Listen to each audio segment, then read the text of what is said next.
و صلی الله علی محمد و آله الطاهرین.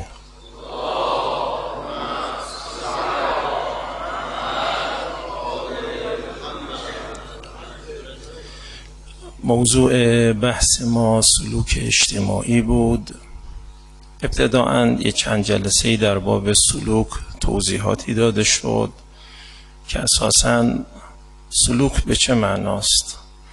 در یک کلام بخوایم این رو تمام کنیم، زیست مؤمنانه موحدانه هست که میشه سلوک، و در واقع با دغدغه رسیدن به خدا و دغدغه خوشنودی خدا و دغدغه کار برای خداست، با تمام مداقه هایی که باید در این زمینه انجام داد که در جای خودش بحث مفصلی در این زمینه وجود داره. بخشش رو در جلسات پیشتر توضیح دادیم. اجالتا یک حرکت باطنی است، قلبی است که انسان انجام میده، جسته جسته با خداش نزدیک میشه و در فضایی که مقربان در او سیر میکنن حرکت میکنه، تلاش میکنه به مقربان نزدیک بشه با همون دغدغه هایی که مقربان درگاه الهی دارن. توضیح دادیم در باب سلوک مفصل.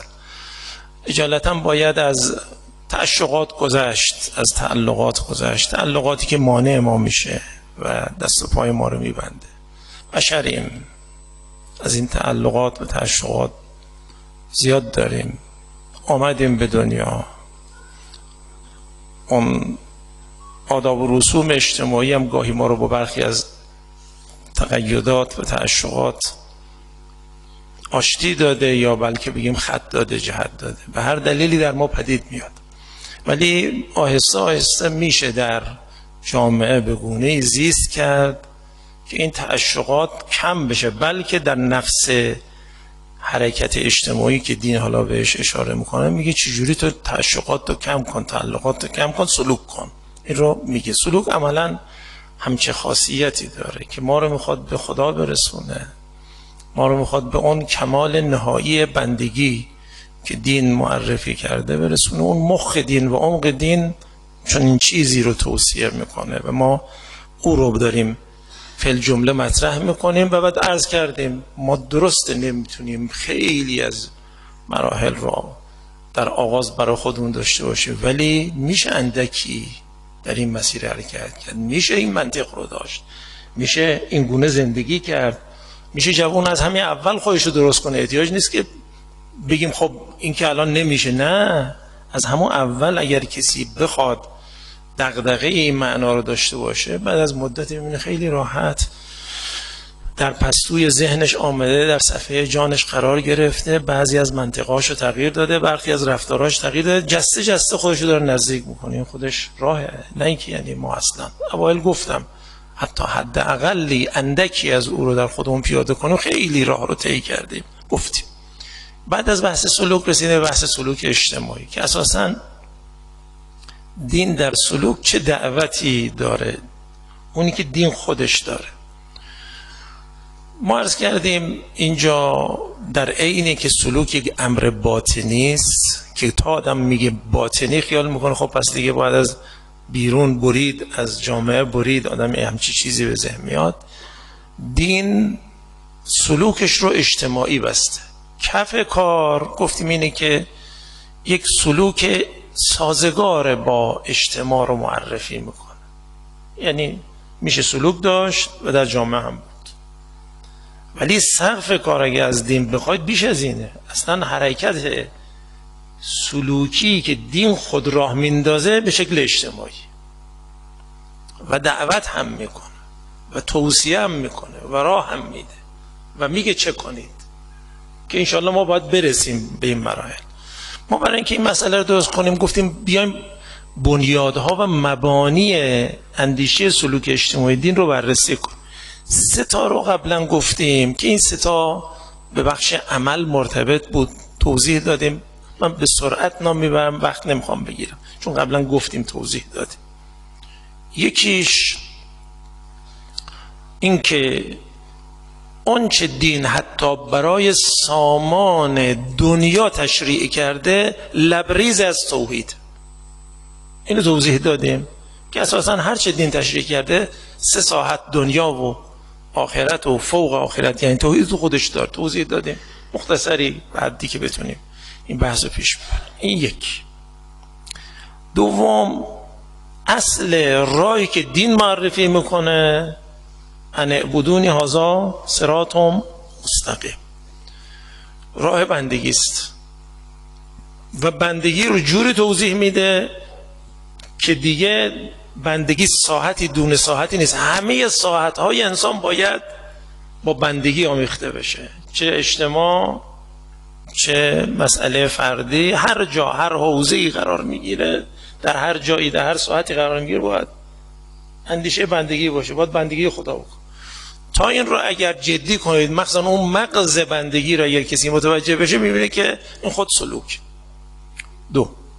سوم عرض کردیم مسئله روح عمل، که روح عمل اگر خوشنودی خدا رو در هر عملی انجام میدیم، هر عمل اجتماعی که انجام میدیم خوشنودی رو خدا رو بیارید تو مسیر سلوک قدم. توضیح دادم اینا رو دیگه باز بر نگردیم. روح عمل خیلی کمک میکرد اون 2 تا بحث قبلی رو ما بهتر بفهمیم. یه توضیح دادم و گذشت. این 3 تا در بخش عمل بود، گفته شد، تمام شد. برای خودش عرض داره. ما برای اینکه بتونیم بحث رو یه جای درستی برسونیم به سرعت، چون گسستگی ایجاد نشه یه دفعه 50 جلسه روی یکی بیسی آدم این بحث یادشون بره، ما دیگه به هم 2 جلسه 3 جلسه اکتفا میکنیم. واقعیتش بحث گستردامن نیست. هر یک از اینا خیلی از اسرار شریعت تو دین آمده، باید بهش تن داد، باید خیلی از اینها رو مفصل خوند. حالا ما بعدها اگر فرصتی کردیم شاید به بعضی از اینا بیشتر بپردازیم. در این حد گفتیم و گذشتیم.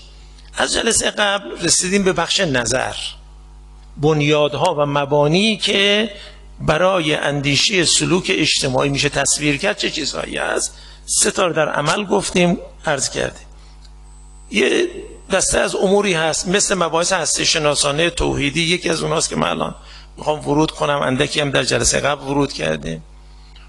مبانی انسان شناسانه است. اینا اگر جمع بشه این مبانی رو کسی بدون راحت میفهمه اصلا سلوک اجتماعی دین کجا رو میخواد هدف بگیره، یعنی اینا رو بدونه، این بنیادها رو بدونه میتونه برسه. رسیدیم به بخش نظر و اولش توحید رو عرض کردیم. توحید رو در جلسه قبل یکی 2 مورد رو مطرح کردیم. یکی این کریمه که اینما تولوا فثم وجه الله، هر جا باشید رو به سوی خداست و اونجا وجه الله. این اندیشه رو کمی توضیح دادم در جلسه قبل با اندیشه ملکیتی که در قرآن کریم قبل از همین آیه بود گفتیم و توضیح دادم، عرض کردیم. اجالتا اصل اندیشه اینه هر جا بری، هر جا رو کنی رو به سوی خداست. گمان نکنید از خدا به اصطلاح هر جایی را نظر کنید به سمت خدایید، احساس نکنید خدا اونجا نیست، همه جا هست. این اندیشه رو از این آیات آوردم و گفتم. مسئله دومی که جلسه قبل شروع کردیم دیدم وقت دیگه داره به پایان میرسه، به سرعت جمعش کردم. حالا باید یک کم بیشتر توضیح بدم، بریم یه 2 تا نتیجه بگیریم، چون امشب من باید یه مقدار جمع و جورش کنم این بحث رو، چون ما دیگه توفیق نداریم 2-3 هفته خدمت سروران باشیم. کاری دارم، مجبورم برم. ان شاءالله باز برمیگردیم اعلام میکنیم خدمتتون. برمیگردیم میتونم ادامهشو مفصل‌تر، چون اندیشه توحید باور کنید هر چه بایستید، هر چقدر روش کار کنن جا داره و خیلی اثر داره، اثر اگنی داره در تک تک کنش‌های انسان و در سلوک انسان. حالا داشتیم این اندیشه رو میگفتیم. یه اندیشه اینما تولوا فثم وجه الله رو گفتیم. یکی مسئله آیات الهی بودن همه عالم آیات خداست. اینو در جلسه قبل شروع کردیم، اندکی گفتیم، حالا باید ادامه بدیم. در مورد آیات یه آیه خوندم، اجازه بدید یه آیه دیگر هم خدمتتون عرضه بدارم. در آیه 53 فصلت این گونه آمده: سنریهم آیاتنا فی الآفاق و فی انفسهم حتی یتبین لهم انه الحق اولم یکفی بربک انه علی کل شیء شهید. این کریمه خداوند میفرماد که ما آیاتمون رو در آفاق و در انفس به همگان نشان میدیم، به آنها سنوریهم، به آنها نشان میدیم، به انسان ها نشان میدیم. این چیه؟ داره چه چیزی رو مطرح میکنه؟ ادبیات آیات و ارائه آیات. سنوریهم آیاتنا فی الآفاق و فی انفسهم حتی یتبین لهم انه الحق. هم مسئله آفاق و انفس مطرح شده، هم مسئله ارائه مطرح شده، هم ادبیات آیات. خداوند میخواد بفرماد این چه که شما میبینید هر جا، بیرون درون، که من بیرون درون رو تعبیر میکنم به آفاق و انفس. تفسیرهای متعددی داره این آفاق و انفس، من میدونم چند جور میشه معنی، ولی یکی که ساده تر ما خودمون میفهمیم. در آفاق و در درون، در درون در بیرون، خداوند آیاتش رو ارائه میکنه تا همه بفهمن حتی یتبین لهم انه الحق، تا او حق است. یعنی اونی که میبینه چه در درونش چه در بیرون، هر چه میبینه آیات و خدا ارائه میکنه و نتیجهش هم اینه که باعث میشه همه بدانن خدا حق است و حقیقت. این بیان قرآن کریم. این ادبیات رو نگاه کنید، اولا این تعبیر رو داره که خداوند آیاتی در درون داره و آیاتی در بیرون. سنوریهم آیاتنا فی الآفاق و فی انفسهم. در درون هم آیاتی داره که آدم وقتی توجه میکنه آیت حق میبینه، در بیرون هم داره. این معناش میدونی چی میشه؟ یعنی انسان چجوری میتونه تقسیم کنه؟ یه تقسیم دوگانه است، درون و بیرون. بیرون هم هر چی که باشد، چه طبیعت، که الان بعضی ها روی این تاکید میکنن، بعضی ها رو من دیدم این تاکید میکنن طبیعت زود ما رو به سمت خدا میبره. طبیعت بکر، آره برای ماهایی که ما زیاد طبیعت بکر نمیبینیم راه طبیعت بکر هم زود به خدا وصل میکنه. به من بگید همین بچه کودکی که تو خونه دارید نگاه کنید آدم به خدا وصل میکنه. همین. یعنی گمان نکنید فقط طبیعته. یک صفا توی برخی ها ببینید منتقل میشه. یک توجه به این چه که در عالم وجود داره، در همین جامعه وجود داره خود کافیه. حالا من چون اینو گفتم بذارید یه مثالی عرض کنم. یه پیرزن زنده دلی بود، این انار رو که باز میکرد تا نگاه میکرد میگه قربون خدام برم. خیلی توش حرف همین میفهمید این کی تو رو اینجور چینش کرده کنار هم اینجور قشنگ گذاشته، چقدر تو زیبایی، قربون خدام برم. ببین من میخوام فضای اون شخص رو روشن کنم. این واقعا یعنی خیلی چیز هست که آیات ما، حالا آیات بودنشون رو گاهی متوجه نیستیم. فقط میگفت که اون رگ توحید بیاد بالا، هر جا رو نگاه میکنه. حالا من اینا رو بگم شاید باور نکنید، خیال کنید، ولی هست.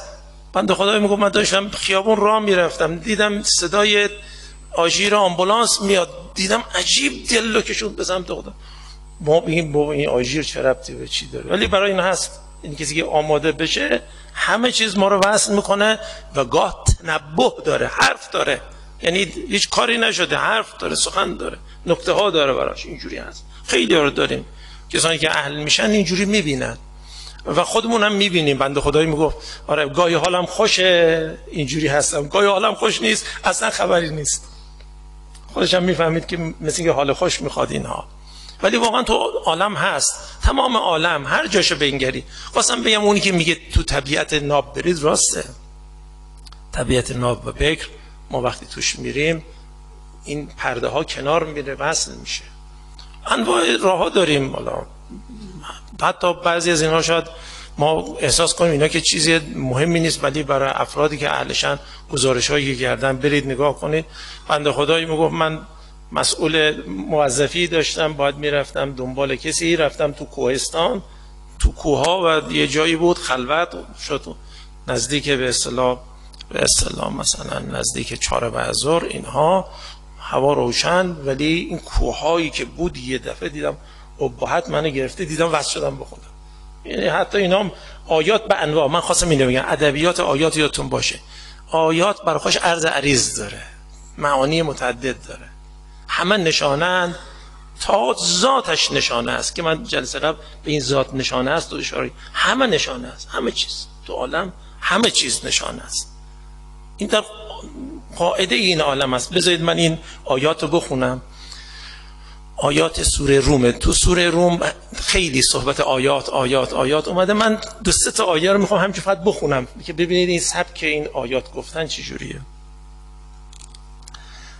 در آیه 21 تا 23 روم، من آیاتی ان خلق لکم من انفسکم ازواجا، از آیات خدا اینه که خداوند برای شما همسرانی از جنس خودتون خلق کرده، زن برای مرد، مرد برای زن، لتسکنوا الیها، تا این به سمت این ازواج الیها که چه زن چه مرد، چون لفظ ازواج جوری میشه معنی کرد هر دوش، باشون آرام بشی.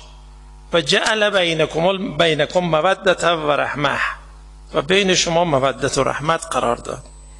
ان فی ذلک لآیات لقوم یتفکرون. لآیات نه صحبت آیته، هزاران نکته تو این خوابید. من میگم هزاران، میخوام اون فضا رو روشن کنم که چه هزاران نکته تو این خوابید. یعنی شاید ما اول نگاه نکنیم. بنده خدایی داشت نگاه میکرد، حال خوش معنوی هم داشت نگاه میکرد، یه خانواده، یه نمیدونم مادری داشت با بچهش بازی میکرد به همین شکل عادی و هیچ مثلا چیزی مثلا در این مادر یا در این فرزند که چیزی ویژه‌ای باشه هم نبود، همین شکل عادی. اصلا این تلطفی که مادر میکرد ازش خیلی منتقل میشد به رحمت الهی. رحمت دیگه خدا این رحمت داد. خدایش اگر مادر این تلطف نداشت چی میشه؟ میشه جمع کرد، میشه بچه ها رو به جای رسون. و همینجور نسبت پدر، حالا اینجا مودت و رحمتشون گفته، من دارم همینجور زن نسبت به مرد، مرد نباشه وحشیگریه. میبینید بعضی ما چی میشه. ولی این رو خدا قرار داده، این خود آیتیه. ولی آیات همش نشانه است. همین تو خانه همه اون که تو خونه میگذره آیاته. میخوام اون آیه این تعبیری که آورد. بعد ادامه بفرماد به من آیاتی خلق السماوات و الارض، این آسمان و زمین رو خلق کرد که این آسمان و زمین آیات فراوانیه. یک نمونهش تو خود قرآن آمده، یتفکرون فی خلق السماوات و الارض ربنا ما خلقت هذا باطلا که آمده بود. در این ذیل این آیه نگاه کنید، رسول الله هر شب که می آمدند برای اینکه وضوئی بگیرند و بعد برند برای نماز بعد از خواب، می اومدن بیرون نگاه میکردن آسمان رو، گفتن ربنا ما خلقت هذا باطلا، بیهوده خلق نکرد، بیهوده خلق نکردی تو خدا، نه چیزی دیگه، فقط خلق رو نگاه کن، بیهوده خلق نکرد.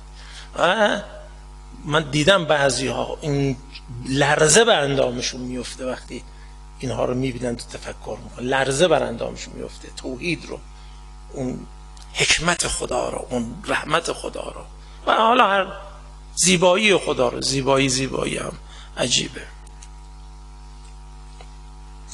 من آیاتی خلق السماوات و الارض و اختلاف السنتکم و الوانکم، حتی این تعدد زبانها، لهجه ها،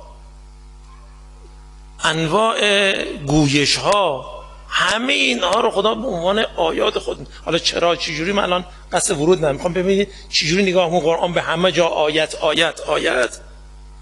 و حتی رنگ انسان ها اختلاف داره، سیاه و سفید داره، انواع رنگ ها وجود داره، اینا همه آیات الهی. و من آیاتی خلق السماوات و الارض و اختلاف السنتکم و الوانکم ان فی ذلک لآیات للعالمین، که اینم خیلی عجیبه. حالا من دیگه میگذرم، این هم لآیات. اصلا هیچ شده توجه کن، اصلا این زبان چیه انقدر مهمه؟ این زبان نبود ما چیکار میکردیم؟ همین تکلم نبود و این گفتگو نبود و حرفا رو به هم منتقل نمیکردیم، چی میشد؟ این چقدر توش حرفه و چقدر میشه آیات. خب بعد ادامهش در آیه 20 و من آیاتی منامکم باللیل و النهار و ابتغاءکم من فضله ان فی ذلک لآیات لقوم یسمعون. این که شب آرام میگیرید، میخوابید، این که روز میرید دنبال تأمین معاش، فضل الهی، دنبال فضل الهی، اینا همه آیاته. یعنی خب میگم گمان نکنید حالا حتما باید یه طبیعت بکر هست. ما بعضی موقع احتیاج داریم گاهی یک چیزی که ما رو تکون میده. بنده دیدم بعضی‌ها را مهربانی شدید بعضی‌ها را به شدت تکون میده. به خدا وصل مهربانی نابی که از یه انسان میبینم میدونم میفهمم، ولی عملا آیات ببینید چقدر گسترده دامن و همه اینا آیات الهی. دقت کردید؟ خب برگردم به اون آیه سنریهم آیاتنا فی الآفاق و فی انفسهم. ما بهشون نشون میدیم، ارائه میکنیم. ارائه میدونید معناش چیه؟ یعنی میبینه، این نشانه خداست. این غیر از آنه که خب حالا هست من فکر کنم ببینم میشه نمیشه، نه، نشان میدیم، یعنی منتقلش میکنیم. گاهی تنبه میدیم، گاهی کودکی که حرفی میزنه من منتقل میشم، گاهی حادثه پیش میاد پی یک حادثه منو به تنبه میکشه. اینا همه از دست خدا برمیاد. یعنی ارائه دادن، انواع ارائه دادن هر جور. گاهی تو فکر ما میندازه، گاهی حالی میده که ما رو میکشونه. انواع ارائه سنریهم اینجوریه، یعنی آیت بودن رو به چشم ما میاره. آیت بودن عالم همه آیات خدا. خب این رو که عرض کردیم سنریهم آیاتنا فی الآفاق و فی انفسهم، کجا میشه؟ یه هر جا باشه، چه بیرون چه درون. الان من این آیاتی که خوندم، خلق آسمان و زمین، اختلاف السان، اختلاف الوان، این به اصطلاح ابتغاءکم من فضله در روز، نمیدونم همه اینا که خوندیم، ازواج لتسکنوا الیها، همه اینها چه در بیرون چه در درون، همه اینها آیات الهیه. دقت میکنید اینا آیات خدا. خب این معناش چیه؟ یعنی الان با این اندیشه آیات اصلا تو پستوی خانه هستم آیاته، اما تو جامعه آمدم اینا آیات نیست. الان ابتغاءکم من فضله عرض کردیم، اختلاف الوان گفتیم، السان گفتیم، اینا گفتیم، اینا کجاست؟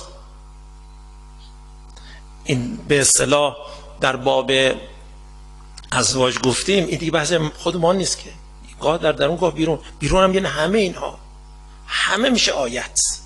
واضح شد چه عرض کردم؟ خب هر جا رو کنید به سمت خدا، هر جا نگاه کنید آیت الهی است. این اندیشه میدونید بنیادش چیه؟ دنیا رو آیت میدونه، در عینی که بعداً باید درست کنیم پس اون دنیای مذموم چیه؟ یادتون باشه جامعه رو آیت میدونه، اما اونجایی که گفته میشه متأثر از جامعه نشد در فلان مسئله، این چیه؟ اینا رو باید حلش کنیم. ولی اصلش میبینید چه جوریه؟ این معناش رو من میخوام به سرعت نتیجه بگیرم، چون من این قسمت رو تمام کنم، بحث قرب وریدی رو میخوام بکنم، میخوام یه نتیجه بگیرم، میترسم که این جلسه چون جلسه پایانیه. خب این گفتیم برای چی؟ برای چی گفتیم؟ دارم این اندیشه دنیا رو آیت میبینه. قرآن کریم میفهم دنیا آیت، همین دنیایی که توش هستی، اون چی که در جامعه میگذره همه آیت خداست، همه، و بلکه لا آیات، اون توضیحی که قرآن میده دقت میکنه همه میشن آیت خدا.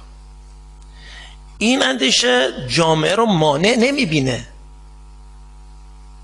این نگاه درست قرآنی دنیا رو مانع نمیدونه. اینو چرا عرض کردم؟ چون بعضیا تا میخوان سلوک رو مطرح کنن، برخی از اصلا نهله ها هستن، برخی از این عرفانهای دیگر هم حتی هستن که اونا میگن اساسا بیرون باید حذف بشه به تمام معنا، یعنی آفاق باید حذف بشه، فقط انفاس هم باز یه سبک خاصی پیش میبرن. دقت میکنید؟ دقت کنید چه عرض میکنم؟ اونا میگن اصلا دنیا نه، دنیا گریزی محض. اگر بخوای برسی به اصطلاح مراحل نهایی، به حقیقت اصلی، با اون تعبیرایی که اینا میکنن بخوای برسی، چاره‌اش چیه؟ حذف دنیا گریزی، حذف اقدام اجتماعی، حذف وجود انسان به حضور انسان در جامعه میکنن.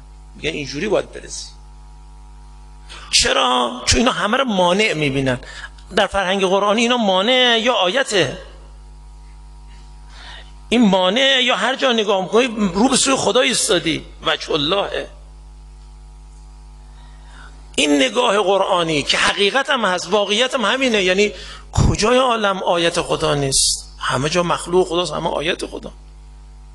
کجای عالم است که ملک خدا نیست؟ همه جا که ملک خداست، هر جا رو کنی رو به سوی خدا ایستادی. کجاست که مال خدا نباشه؟ لله المشرق و المغرب فاینما تولوا فثم وجه الله. خوندیم در جلسه قبل. این دو تا آیه رو ما وقتی نگاه میکنیم معناش چیه؟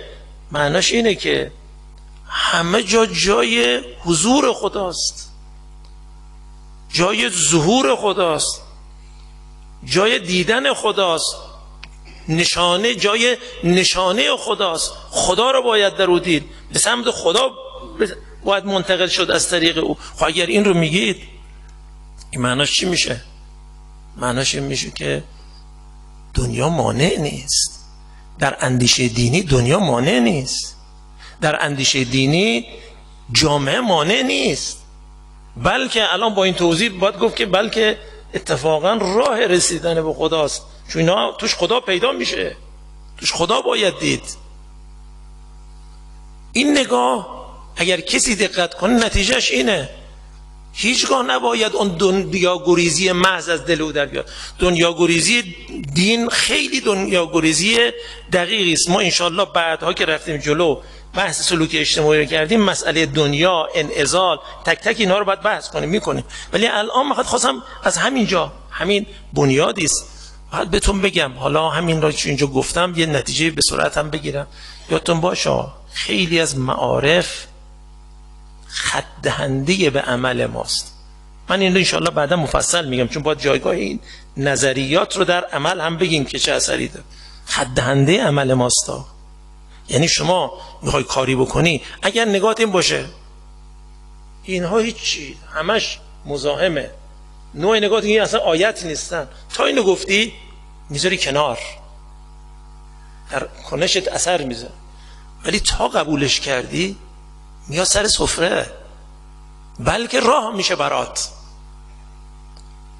و بعد دست بر قضا دین با همین سبب ما رو برده همه جا سیر داده. حالا تقاضایی که از شما دارم، شما سروران که اهل قرآنید، هر وقت رسیدید جایی قرآن میگه این آیته یه تأمل مختصر بفرمایید. اگر باور کنید نگاه کنید می‌بینید کل عالم همه شد آیت، با اون توضیح خدا میده هست همینجوری آیات الهیه. خب حالا که این رو گفتیم میتونیم به سرعت نتیجه بگیم. نتیجه فقط همینقدر میخوام بگیم، بیشتر نمیخوام بگیم الان. بعدها باید جلوتر بریم جدیتر نتیجه میگیم. اون چیه؟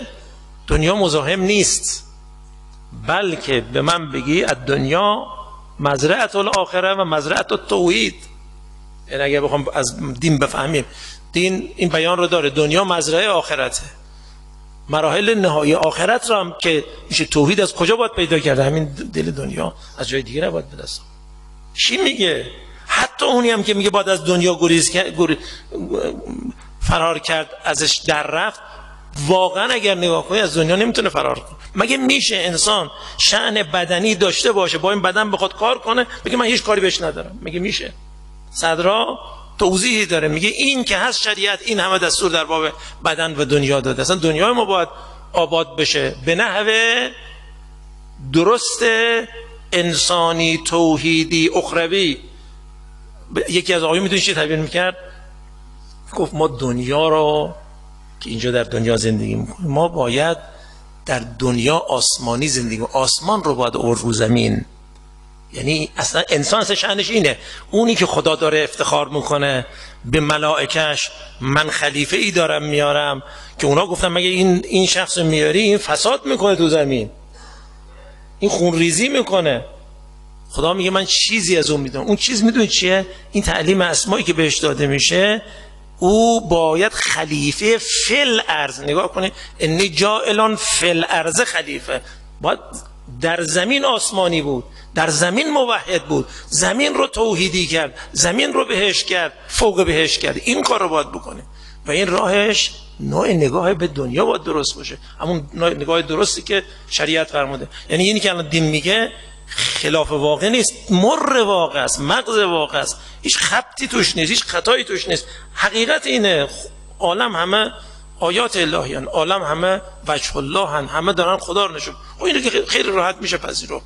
وقتی اینو پذیرفته این خود مبنا میشه که نوع نگاه ما به دنیا نگاه منفی مطلق اصلا نیست، دنیا گریزی در نمیاد. بلکه باید از دل دنیا خیلی چیزا به دست آورد. حالا فقط یه مسئله رو باید بعدها درست کنیم. و اون چیه؟ پس این چی قرآن راه انداخت در باب دنیا که لهو و لعب و اینها چیه و جمع اینها چیه، جمع درستش چیه، قرآن چی میفرماد، اهل بیت چی میفرماد. این رو باید در جای خودش ان شاء الله میرسیم و بحث کنیم. خب این شد به عنوان 2 تا بحث از توحید که گفتم، یکی وجه الله، یکی آیات. یه بحث دیگر هم میخوام اضافه کنم که برای این جلسه باشه، ما 2-3 جلسه چون شاید توفیق نداشته باشم، بعدها ببینیم اگر میشه یه دسته از بحث‌های توحیدی دیگری که کمک میکنه به همین فضا که او رو روشن کنیم بیاریم و خدمتتون بگیم.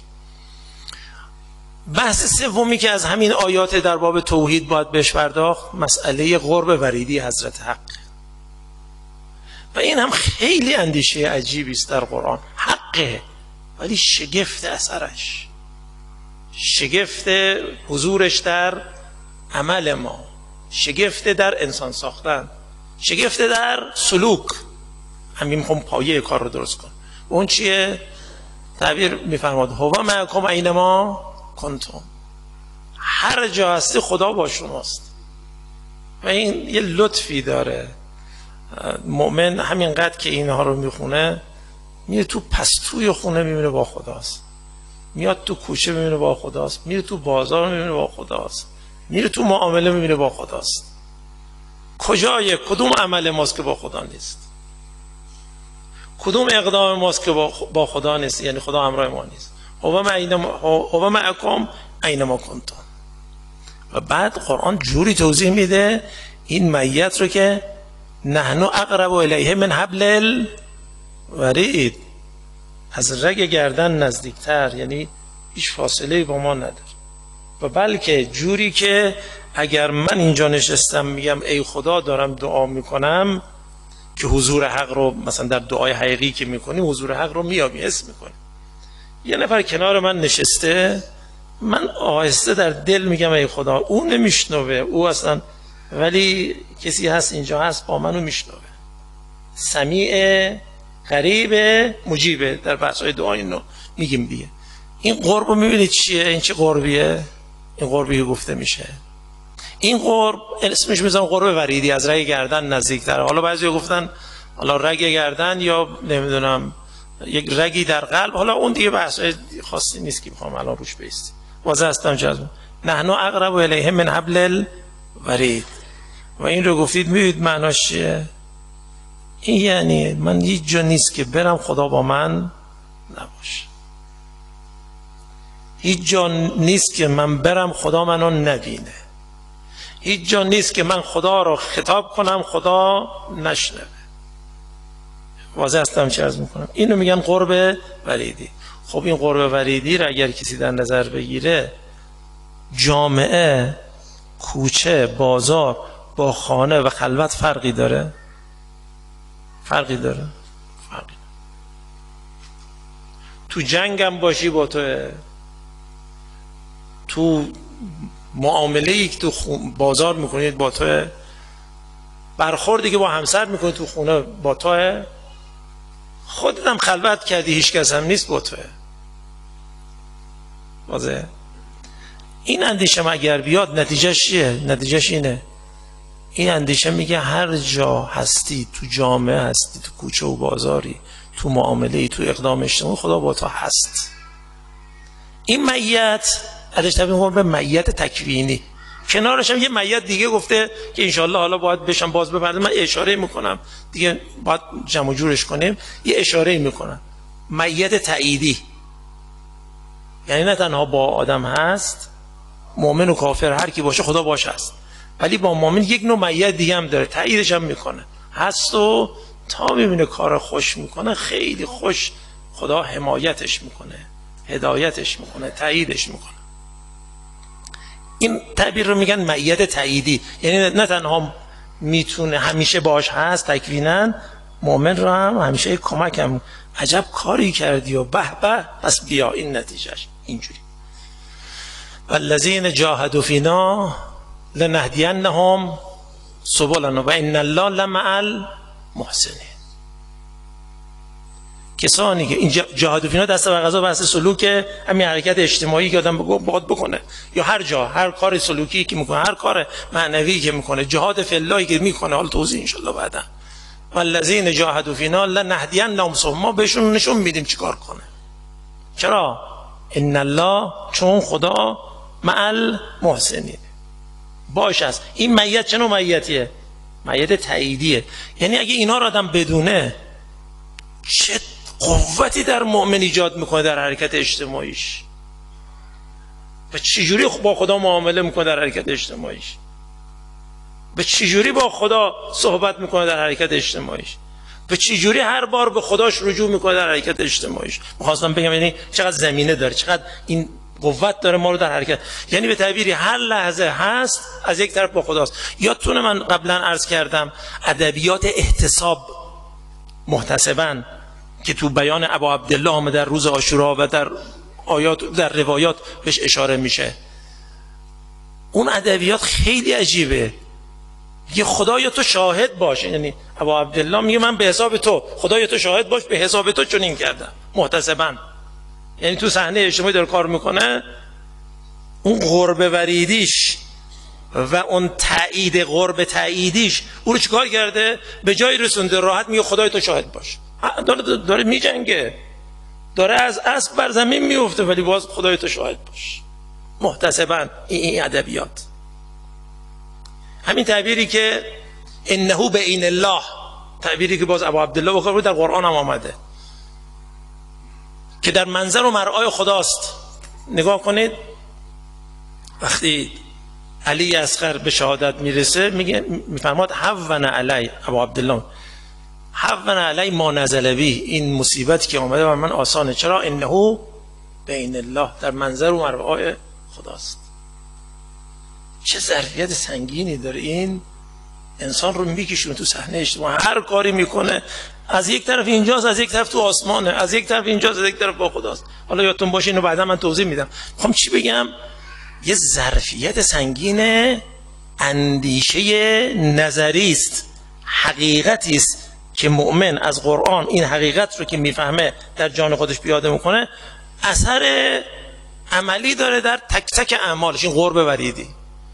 خب این رو اگر نگاه کنید، این قرب وریدی، این تعبیر که هست در منظر و مرعای خداست. خدا میبیند، خدا میشنود، خدا اجابت میکنه، خدا اینا و اندیشه انابه که بعد میگیم مکرر به خدا رجوع کردن، اینا از کجا در میاد؟ از همین اندیشه. و این اندیشه رو اگر کسی خوب بلد باشه و یاد میگیریم از شریعت، اینو یاد میگیریم، این راحت در اقدام اجتماعی ما حاضر میشه. و معامله با خدا، لفظ معامله رو یه وقتی باید با طول و تفصیل توضیح داد. معامله یعنی در واقع اصلا من کسی نمیشناسم جز خدا. بذارید من یه تعبیر بکنم، میخوام فضا رو روشن کنم، ربطی به این بحث ندارم، میخوام فضا رو روشن کنم. حضرت ابراهیم خلیل الرحمن رو وقتی خواستن تو اون آتش بندازن، اینقدر آتش جمع کردن که دیدن نمیتونن با دست خودشون اینو برن جلو، اون گرمای آتش اینا رو میخورد، نمیتونن. چیکار کردن؟ تو منجنیق گذاشتن که بندازن در اون آتش. این لحظه در روایت آمده، در ظاهر اصول کافی هم هست. جبرئیل میاد میگه که لک حاجه یا هل لک حاجه، همین ظاهر هل لک حاجه، آیا تو حاجتی داری؟ میخوای من مشکلی داره ما برطرف کنم؟ میگه نعم اما الیک فلا، بله من احتیاج، اما به تو احتیاج، من خدا دارم، با خدا دارم. این خیلی معنا داره، این معامله است. البته من نخواستم این بحث اینجا برای همین این بحث استفاده، خواستم کلا لطفشو بگید. این تعامله، یعنی همه جا با خدا معامله میکنه. میره کاری رو انجام میده، خیلی خوبم انجام داد، بعد میبینه طعنه زدن تا آدمی طعنه رو میشه میگه من چرا ادامه بدم؟ اینجوری نمیگه اون مؤمنی که به اینجا رسید. می خدای تو شاهد باش، من برای تو کردم، حالا اینا هر چی میگم بگم، طعنه بزن، من اون وظیفه‌ای که باید انجام میدم داد، تو خدای شاهد باش. بعد براش باکی نیست حتی طعنه بخوره، مشکل پیش بیاد، بلکه بعد بفهم من کار با خدا بستم، چه غم دارم، چه باک دارم، من کارو انجام دادم، اینا دیگه احتیاج ندارم. این چیه؟ این چه ظرفیتی است ظرفیت اندیشه توحید که بنده الان من 3 مورد رو گفتم. یعنی یکی مسئله عین متولو سم وجه الله، یکی سنوریهم آیاتنا بحث آیات، یکی هم چی؟ هو معکم اینما کنتم. ببینید ظرفیت چی؟ البته من اگر خیلی مایلم 1-2 جلسه دیگر هم بیستم، حالا این الان امشب که آخرین جلسه است و 2 جلسه ای توفیق ندارم خدمتتون باشه، بعدش اومدین خیلی مایلم 2 جلسه هم بیستم برخی از اسما رو بگم، ببین چجوری بیچاره میکنه انسان رو، هر کار میخواد بکنه ببین ایناست جلوی چشمش باهوش داره کار میرسه و چقدر اثر داره. خب این رو ما میگیم به عنوان اندیشه های پایه‌ای برای سلوک اجتماعی.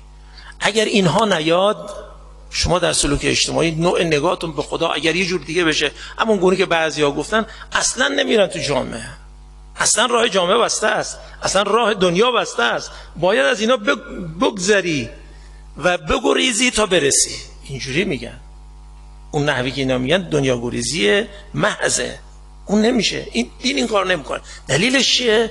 حقیقتی که داریم این گونه نیست، دنیا اصلا این گونه نیست که اینا نگاه میکنن، چون آیات الهی اینجا هست. جامعه این گونه نیست که اینا گمان میکنن. اونی که خدا میگوید این است که شما هر جا باشید من با شما هستم و تاییدتونم میکنم، تو قدم درست بردار، تو 1 قدم بیا ما 100 قدم میاییم. تو در صحنه اجتماعی هم باشی خیلی راحت میتونی کار بکنی و هیچ باکی نیست، من با تو هستم. ببینید این اندیشه چی کار میکنه. میخوام بگم این اندیشه اگر آمد زیر رو میکنه. فقط یه مقدمه رو، یه نکته رو، یه اشاره میکنم، 4-5 دقیقه 3-4 دقیقه بیشتر وقت ندارم، میخوام تمامش کنم این بحث رو. ببینید اصلا کلا اندیشه ها چه اثری در عمل داره رو من یه اشاره میکنم، نمیخوام بیشتر جلو برم چون میترسم این بحث مفصل بشه، الان نمیشه، فقط هم یه اشاره میکنم. هیچ وقت شده ببینید چه اثری داره مثلا یه اندیشه، اعتقاد، نظر در فضای کار انسان؟ هیچ شده توجه کنید. من یک نکتهشو میگم که بتونیم باش یک راه بیایم. بصیرت براتون واضح میگیم، بصیرت براش حاصل میشه. بصیرت میدونید چیه؟ یعنی من میخوام طبق همین بحث پیش ببرم نتیجه بگیرم. بصیرت میدونید چیه؟ ببینید اگر به شما بگم پشت این در هیچ خبری نیست، هیچ کس نیست پشت این در، خب شما که دارید میرید بیرون گاهی میدوید، هیچ مانعی که وجود نداره، هیچ کس نیست که میتونید بدوید، نیست، چون این نوع نگاه رو بعد یه دفعه ببینید یه نفر هست چجوری میشه میگه چرا اینجوری شد. یعنی این نگاهتون عمل شما رو رنگ زد اون موقعی که میخواد برید یه کاری بکنید. و بعد اگر حالا یک کافری میگوید هیچ خبری نیست، تماما در کجا میگرده؟ کل کارهاشو کجا بسته؟ تو دنیا، دیگه جای دیگه نداره، همینی که میبینم خبری نیست. بعد فقط پرده کنار بره یه دفعه این بود، ای وای من اینجوری کردم، تازه اونجا میفهم این مشکلش چی بود؟ بصیرت نبود. یعنی تا اینو نداشت اون کنش مناسب رو نمیتونست بکنه، تا او رو پیدا کرد حالا حسرت میخوره. چرا اینجوری شده؟ چی باعث شده؟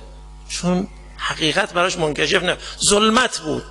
تصویر کنید کافر رو، اون تصویری که داره ورای عالم ماده خبری نیست، برای همین همیشه توش درگیر همینجاست، هیچ تعامل بالاتری رو نمیتونه ببنده. خدا میگه که همین کافرها رو میبینید، بعضی من یه بلای سنگین که بهشون میدم توی قرآن هست، ذل من تدعون الا، یا همه رو ول میکنن فقط خدا رو میچسبن. یعنی فطرت ما اینجوری ها، ولی این گمش کرد، نداره، عمل نمیکنه. ولی مؤمن همینقدر ایمان اولیه‌ای که داره، ما خدا رو فهمیدیم حقه، میدونیم حقه، بلکه برخی از تجربه ها رو داریم الحمدلله، برخی از احساس حضورها رو داریم الحمدلله، برخی از موارد دیدیم که الحمدلله. درسته؟ تا مؤمن این سبک عملش رو ببین چجوریه، اصلا هیچ وقت کارش تو دنیا نمیبنده، میگه درست اینجاست ولی خبرهاست. ببینید این به بصیرت، این برمیگرده به نظر.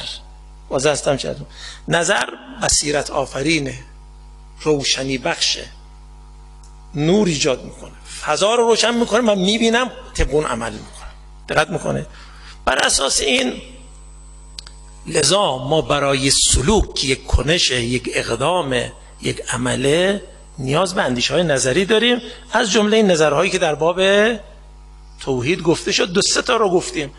حالا ببینیم بعد از 1-2 هفته که انشالله باز خدمتتون میرسیم، اعلام هم خواهیم کرد انشالله کی هست چجوری. اون موقع من عرض میکنم که مثلا ببینم حالم چجوریه، چیزی ذهنم مونده بتونم ادامه بدم انشالله. اون موقع میتونم بگم که این 1-2 تا بحث ذهنم هست که اگر بحث‌های توحیدی 2-3 تا از بحث‌های اسماء الهی و افعال الهی رو 1-2 تا بگم کمک میکنه که مؤمن چجوری نگاه میکنه، چجوری او رو به سلوک وامی داره. این اندیشه‌ها این انشالله بگیم تمام میشه. من عذرخواهم مایل بودم ادامه پیدا کنم، فقط چیزی که هست دلیلی که باید جای دیگه باشیم و اینها موظفی داریم، لذا توفیق ندارم خدمت سروران باشم. و السلام علیکم و رحمت الله و برکاته.